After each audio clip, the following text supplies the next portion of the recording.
إذا نحن هنا، أنا أنتظر هذه المباراة من ضمن مسيرتي الاحترافية، واحدة من أهم المحطات في مسيرتي الاحترافية. إنه شيء رائع، أعرف تماما، أنا لا أجيد الحديث ولكن أجيد الفعل. الآن كيف لي أن أبدأ؟ أولا سنبدأ بهذه الطريقة.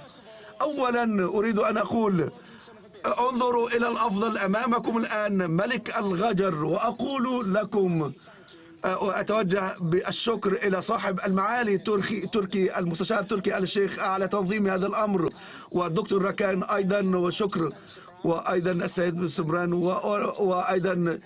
وأيضا أتوجه بالشكر الجزيل لسمو ولي العهد.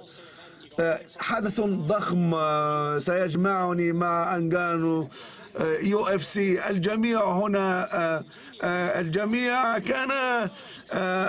كان يراهن على مقاتلتي ونزالي، والآن لدي هذا السيد أنغانو قبل التحدي.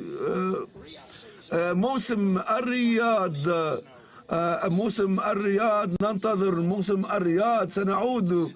أنا كنت مشاركا في عام 2019، وستكون هذا نزال آخر.